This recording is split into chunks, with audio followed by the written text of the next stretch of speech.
Fala pessoal, tudo bem? Aqui é o professor Marcos. Essa é a nossa disciplina de Biologia Molecular. Voltamos para mais uma aula. A aula de hoje é a aula de número 5 aí da apostila de vocês. E tem como título Processamento do RNA e síntese de proteínas. Aula 5, pegue já seu material e vamos para mais uma importante aula de Biologia Molecular. Bom, pessoal, nós estudamos lá na aula de número 2 sobre o processo de duplicação, transcrição e tradução do RNA. E aqui na aula de número 5, nós vamos voltar a estes processos, principalmente no que se refere à transcrição do RNA e à tradução, isto é, a síntese de proteínas, ok? Então, nós vamos aprofundar ainda mais o conhecimento no processamento do RNA e síntese de proteínas. Bom, quando se fala de processamento do RNA mensageiro, é importante a gente dividir aqui o conteúdo. Existe o processamento do RNA mensageiro para eucariotos e em bactéria não ocorre esse tipo de processamento, certo? Então, em bactéria, considerando que o material genético da bactéria é um material menor e desta forma há uma necessidade desse material genético ser otimizado, então não tem aquelas regiões intergênicas.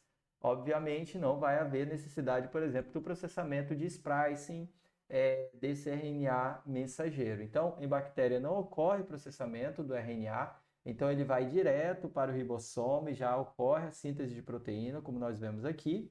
E em eucariotos, sim, ocorre o processamento do RNA mensageiro.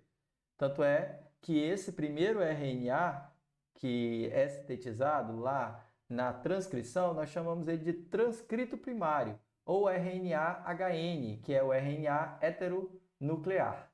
Lembra que lá na aula 2 nós deixamos uma pergunta? Será que o RNA transcrito ele é igual, é uma cópia idêntica ao DNA? Depois de processado, ele não é uma cópia idêntica, e sim uma cópia funcional do DNA. E nós vamos ver como. Então, olha, esse transcrito primário ele necessita de algumas alterações para adquirir maior estabilidade e caracterizar a molécula de RNA mensageiro, que irá para o citoplasma para ser traduzida. O conjunto dessas alterações necessárias é chamado, então, de processamento do RNA mensageiro. Então, mais uma vez, em bactéria não ocorre o processamento do RNA mensageiro. Por quê? Porque o material genético da bactéria é otimizado por ser menor, né, e mais primitivo. E dessa forma, o RNA mensageiro produzido já vai direto para a síntese de proteína. Já em eucariotos, não. O RNA transcrito inicial nós chamamos de transcrito primário ou RNA heteronuclear. Ele passa pelo processamento para depois sair do núcleo e ir lá para a tradução, ok? Pergunta número 1, qual é a diferença entre o processamento do RNA mensageiro em eucarioto e procarioto? Então, explique por que não ocorre o processamento em procarioto. Bom, então são 3 etapas no processamento do RNA mensageiro, certo? A adição do Cap5', a adição da cauda de poliadenilato 3' e o splicing, tá? Então está ocorrendo, para fins didáticos aparece aqui separado, mas essas etapas elas estão ocorrendo ao mesmo tempo no processamento do transcrito primário para que ele se torne verdadeiramente o RNA mensageiro. A primeira coisa, então, é a adição do Cap5'. Então, olha aí, eu coloquei aqui a foto do Kowalski, né? Então, ele sempre usa o seu capacetinho. Então, o Cap5' é esse capacete, essa proteção que fica na região 5' do RNA mensageiro, certo? Então, ele confere estabilidade a essa molécula, porque protege ele das ações de fosfatase. Fosfatase são enzimas que vão lá e quebram o grupamento fosfato. E na região 5' é exatamente onde está esse grupamento fosfato. Então, se você protege com uma sequência essa região, você está protegendo o RNA, ou o transcrito primário neste caso, né? Ok? Então, ele também, essa adição do cap aqui, possibilita o reconhecimento do RNA mensageiro lá na tradução, lá no ribossomo. Então, leva a uma maior produção de proteína. Como que ocorre, então, o encapamento ou o Cap5'?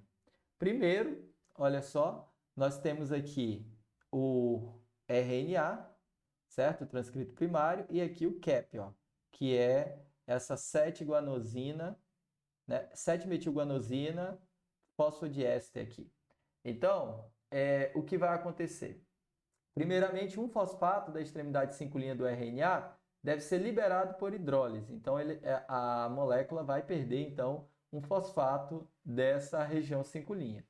Aí, essa extremidade se liga a um átomo de fósforo, de um GTP, que é a guanosina trifosfato, que está aqui, essa molécula aqui. Então, olha, perdeu o fosfato aqui, ó, a extremidade do nosso RNA mensageiro, do transcrito primário, no caso. Perdeu o fosfato, mas se ligou ao GTP, que é essa molécula grande. E aí, o nitrogênio que se encontra na posição 7 da guanosina, da extremidade, deve então sofrer uma metilação, metilada pela enzima S-adenosilmetionina, formando assim o CAP0. Então, ocorre a metilação da guanina, está aqui na posição 7. Ok? Então, olha só, aqui está a metilação. E assim, pronto. Assim, nós temos a formação do Cap5'. Então, o que é o Cap5', basicamente? É a ligação da região 5' com um GTP metionado, né? Ou metilado. Qual é a importância do Cap para o RNA mensageiro recém-formado ou transcrito primário? Isso vocês vão responder. Bom, agora, ao mesmo tempo, também está ocorrendo a adição da cauda de poliadenilato a 3'.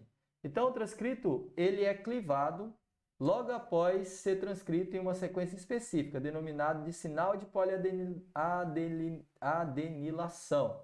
Então, o que acontece? Todo transcrito primário tem essa sequência chamada sinal de poliadenilação, que é AAUAA ou AUAAA. Então, nessa sequência ocorre um corte, certo? E em seguida, uma polimerase chamada polimerase poli-A vai adicionar, então, de 100 a 200 resíduos do mesmo nucleotídeo, seria a adenina. Então, é colocada uma cauda de adenina, certo? Por uma poli-A chamada polimerase poli-A. Okay? Então, primeiro corta essa extremidade na região AAUAA e depois adiciona a cauda poli-A. Então, ela é importante para quê?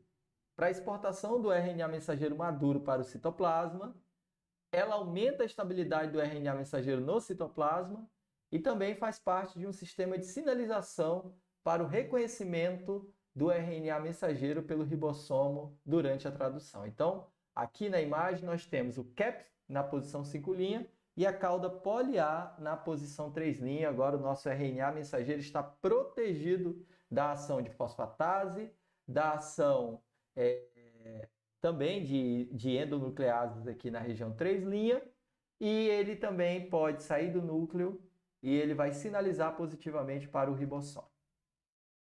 A pergunta número 3 é: qual é a importância da cauda poli-A para o RNA mensageiro recém-formado? Bom, e aí o terceiro e último processo, né? Etapa do processamento, é o splicing, né?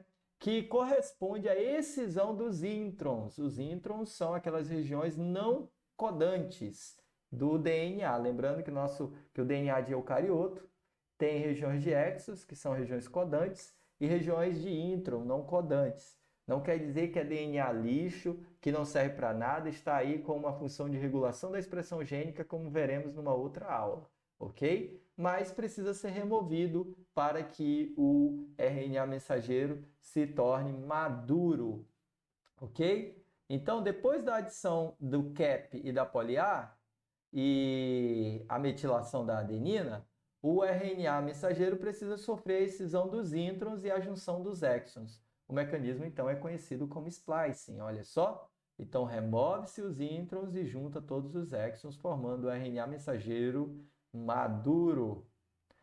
Bom, quem faz isso é um complexo enzimático chamado spliceossomos, né? Então, são arranjos formados aí por ribonucleoproteínas, né? Partículas de ribonucleoproteínas, que são enzimas que agem nesse processo, né? Enzimas nucleares que vão agir nesse processo. Existem pelo menos 6 unidades dessa ribonucleoproteína que vão se complexar para a remoção, então, dos nossos introns. Tudo começa aqui, olha, quando a U1 se liga nessa região G1 e a U2 se liga aqui nessa adenina, bem aqui. E aí, olha só, se complexa o restante e como se cortasse em um nó, remove-se, então, as regiões de introns e se liga formando aí só regiões de exos. Olha aqui mais uma vez, proteossomos são grandes arranjos formados por ribonucleoproteínas, né? E aí, olha só, os tipos e como que ocorre essa remoção. A pergunta de número 4 é o que é e qual a importância do splicing para o RNA mensageiro recém-formado. Qual a importância disso? E aí, olha só, pense conosco, nós temos 21 mil genes, pelo menos, existentes nos seres humanos. Entretanto, nós sintetizamos mais de 100 mil tipos de proteínas. Como pode isso? Até então, nós víamos o dogma central da biologia, né? DNA, RNA e proteína. Um gene confere a uma proteína. Mas como? Se nós temos 21 mil genes e produzimos mais de 100 mil tipos de proteínas. Então, quer dizer que mais de um gene está dando origem... Então, quer dizer que um gene está dando origem a mais de um tipo de proteína, pelo menos, né? Está quase 1 para 5, né? Como que isso ocorre? A partir de um negócio chamado splicing alternativo. Então, os transcritos primários de vários genes eucarióticos podem sofrer splice alternativos de diferente maneira para produzir diferentes RNA mensageiros. Às vezes, dependendo do tipo da célula no qual o gene está sendo expresso, ou do estágio de desenvolvimento do organismo. Como consequência, diferentes proteínas, que nós chamamos aí de isoformas, são proteínas que têm funções semelhantes, mas que têm estrutura diferente, podem ser formadas a partir de um único gene. Tem um erro bem aqui, né? Então, o que é e qual a importância do splice alternativo? É essa a pergunta aqui. Então, olha, para reforçar como que ocorre o splice alternativo, nós temos aqui o RNA, o transcrito primário, certo? Você vê que ele tem vários exons diferentes, 1, 2, 3, 4 e 5. Então, se eu juntar o 1, o 2, o 3, o 4 e o 5 num splice, eu tenho uma proteína A, tá vendo? Ela tem uma estrutura diferente, pode ter uma função dentro da família, né? Com mais afinidade, menos afinidade, com o substrato análogo ou não. Aí, olha só, se ela sofrer o RNA, o transcrito primário sofrer outro splice alternativo, eu posso juntar o exon 1 com 2, pulo 3, deixo só o 4 e o 5. Aí eu já vou ter essa isoforma da proteína B. Se eu pular aqui, então, olha, e pegar o 1, o 2, o 3 e o 5, eu vou ter essa outra forma, essa isoforma C. Então, isso é o splice alternativo. Você vê que o mesmo gene vai dar origem a diferentes isoformas da proteína. E aí, por isso que com 21 mil tipos de gene, nós conseguimos produzir mais de 100 mil tipos de proteínas. Bom, então o processamento é isso. Nós temos o RNA mensageiro, ele vai sofrer o processamento com a adição do cap 5' e da cauda poly-A 3', ocorre a remoção dos introns e agora ele está funcional e pode sair do núcleo. Bom, para ele sair do núcleo, como nós já tínhamos visto, há necessidade então do cap. O cap possibilita a ligação dessas proteínas acessórias que vão direcionar a saída desse RNA mensageiro do núcleo. Bom, agora o RNA mensageiro saiu do núcleo, foi para o retículo endoplasmático rugoso e encontrou os ribossomos. Como que ocorre a síntese proteica? Então, a síntese proteica ocorre em 3 fases: iniciação, alongamento e terminação. Vamos começar então aqui a síntese na primeira etapa, a iniciação. Então, a iniciação da síntese proteica, como vimos na aula 2, sempre a partir do códon AUG, que vai codar a metionina, o primeiro aminoácido, ok? Então, nós temos a subunidade inferior do ribossomo, nós temos o nosso RNA mensageiro e o start codon. Quando esse RNA mensageiro se liga na subunidade inferior do nosso ribossomo e o RNA transportador do primeiro aminoácido chega aqui, é feito então o complexo formado por subunidade inferior, RNA mensageiro, RNA transportador da metionina e a subunidade maior, fechando como se fosse uma concha, ok? Então está pronto para começar a síntese. E aí, as fases, como eu já mostrei lá na aula 2, temos 3 sítios na subunidade maior, que é o sítio A, P e E, e aí o RNA transportador ele vai entrando no sítio A, e à medida que esse RNA transportador, através do seu anticódon, encontra a trinca de códon do RNA mensageiro, ele se liga e desta forma ele libera o aminoácido que ele está carregando. Quem é que faz essa liberação? É uma enzima que vai lá e corta o aminoácido que está nele e passa para a proteína que está sendo produzida, que é a peptidiltransferase, tá vendo? Então ela tira do RNA transportador e carrega para a síntese da proteína, carrega para a proteína que está sendo construída, né? Para a formação do peptídeo da proteína que está sendo produzida. Então aqui, olha só, mais uma vez, e aí o RNA transportador sem o seu aminoácido correspondente, que ele perdeu, né, para que ocorresse a síntese, ele vai embora atrás de outro aminoácido correspondente.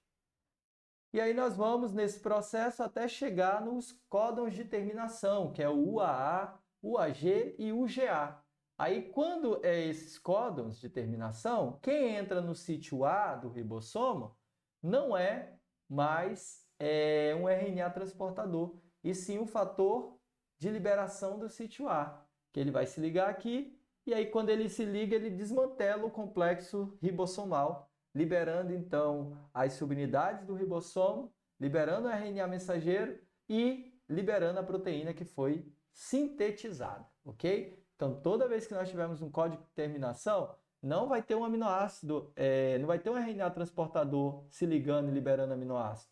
Vai ter um fator de liberação do sítio A, que vai descomplexar todo o sistema, liberando, dizendo, ó, ok, a síntese está pronta, certo? Bom, pergunta de número 6, explique passo a passo as etapas da síntese proteica. Muito fácil, né? Já vimos essa imagem lá atrás, esse é um polirribossomo, olha só, então são vários ribossomos ligados a um mesmo RNA mensageiro. Esse aqui é o primeiro ribossomo que entrou, eu sei porque ele já está perto da extremidade 3' e ele já tem a proteína quase pronta. E esse daqui foi o último, acabou de entrar, ele ainda está sintetizando. E esses em diferentes etapas. Isso justifica nós conseguirmos produzir várias cópias da mesma proteína a partir de um RNA mensageiro. Então, é uma máquina de copiar, né? No caso, é uma máquina de traduzir RNA mensageiro, esses polirribossomos, ok? E aqui a micrografia eletrônica dizendo que isso existe de fato nas células, olha só, vários ribossomos ligados ao RNA mensageiro, produzindo a mesma proteína em várias cópias. A síntese de proteína ela leva de 20 segundos a alguns minutos, dependendo do gene, do RNA mensageiro, seu tamanho. Bom, agora eu tenho a proteína sintetizada, mas lembra lá das aulas de bioquímica, onde a estrutura da proteína determina a sua função? Como que a proteína faz para ganhar estrutura? Através de um processo chamado processamento pós-traducional. Então, a proteína está sendo produzida na tradução e, ao mesmo tempo, tem proteínas acessórias chamadas chaperona, fazendo com que ocorra o enovelamento desta nossa querida proteína. Então, a proteína está sendo produzida, imagina que aqui é o ribossomo, a proteína está sendo produzida, mas ao mesmo tempo já existem chaperonas fazendo o enovelamento da proteína. Um exemplo é a HSP70. Olha só, enquanto a proteína está sendo produzida aqui em azul, olha só, a HSP70 já vai se ligando nas regiões hidrofóbicas da proteína, prevenindo aí a conformação errada, né? Então, assim que ela faz, olha, quando ela está presente, ela já vai se ligando nas regiões hidrofóbicas para que elas não interajam entre si e a proteína fique com uma conformação errada. À medida que a proteína vai sendo desenvolvida, as interações corretas vão ocorrendo e a proteína vai sendo enovelada. Esse é um exemplo de uma chaperona que é a HSP70. Outra importante proteína é a PDI, que é a proteína de sulfeto isomerase. Essa corrige, né? Então, as pontes de sulfeto que ocorrem entre as cisteínas, ao ponto que a proteína está sendo produzida, as pontes podem ocorrer em cisteínas erradas. Imagina que você queria, aqui tem uma cisteína e aqui tem outra. Você queria que elas se ligassem assim. Só que aqui também tem duas cisteínas. Então, o que aconteceu? Ao invés de se ligar assim, essa daqui veio e ligou aqui, certo? Então, tá, olha só, a proteína não está com a estrutura correta, não vai ter função. Então, a PDI vai lá e corrige, desfaz a ponte de sulfeto e possibilita que ocorra a ponte de sulfeto corretamente, né? Refaz as pontes corretamente. Pergunta de número 7. Qual é o papel da HSP70 e a PDI no enovelamento das proteínas? Boa pergunta, né? Pergunta de prova. Bom, então nós vimos tudo que se refere a processamento do RNA, síntese de proteína e seu enovelamento. E agora, como que ocorre a degradação das proteínas, né? É o que nós vamos ver agora. Ainda em relação ao processamento a nível pós-traducional, tem a acetilação da região amina aqui, né? Da região do grupamento amina das proteínas, na região N-terminal. Isso aumenta a meia-vida das proteínas também. Bom, aqui nós temos a meia-vida de algumas proteínas de acordo com o aminoácido que está na região terminal. Então, olha, tem aminoácidos que conferem maior estabilidade, maior meia-vida, por exemplo, esses daqui. E a degradação? Uma proteína que é obtida a partir do meio externo da célula, né, a partir da pinocitose, ela sofre a degradação a partir dos vacúolos, né, do lisossomo, ok? Então, geralmente, isso aqui ocorre quando a célula ela absorve aí, proteínas a partir da pinocitose ou pela fagocitose de células ou de moléculas maiores, e aí se forma o lisossomo. O lisossomo ele tem um pH diferente, ácido e enzimas que vão quebrando essas proteínas. E agora as proteínas que a célula mesmo produz, como é que elas são degradadas? Elas são marcadas para morrer, né? Elas são marcadas com a ubictina, que é uma molécula proteica também que vai lá e se liga na proteína dizendo, essa aqui tá velha, essa daqui vai morrer, certo? E aí, a partir da marcação da ubictina, ocorre a formação do proteossoma, que é um complexo enzimático que vai quebrar essa proteína velha, liberando os aminoácidos e peptídeos. Os aminoácidos vão ser utilizados pelo RNA transportador para fazer mais proteína. Então, é um ciclo de degradação e renovação na síntese de proteína. Um exemplo aqui, olha, a respeito da degradação, a meia-vida das proteínas. Olha, a hemoglobina falciforme dura apenas 12 minutos, enquanto a hemoglobina convencional, a hemoglobina sem alteração falciforme, dura 120 dias. Então, dentre 12 minutos e 120 dias, nós temos várias enzimas aí. Olha a glicoquinase, que nós estudávamos lá no ciclo da glicólise. Ela dura, olha, 1,25 horas, né? A aldolase também, ó, 5 horas. Mas o que me chama mais atenção é a hemoglobina, que dura até 120 dias, é a meia-vida dela.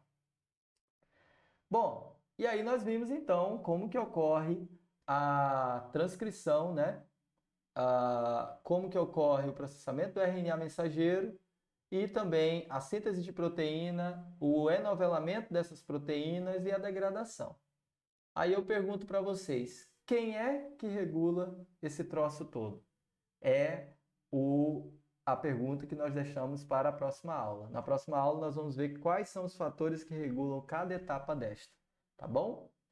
Bom, aqui estão as nossas referências, mais uma vez eu faço menção aos livros, também a esse material lá da Federal do Rio de Janeiro, e também tem lá na CAM, tem um material bem legal sobre processamento, de onde eu tirei as imagens, tá bom? Muito bem, a aula está maravilhosa, mas estamos terminando por aqui, uma aula bem rápida, considerando que vocês têm o material para estudar, e até o nosso próximo encontro. Valeu!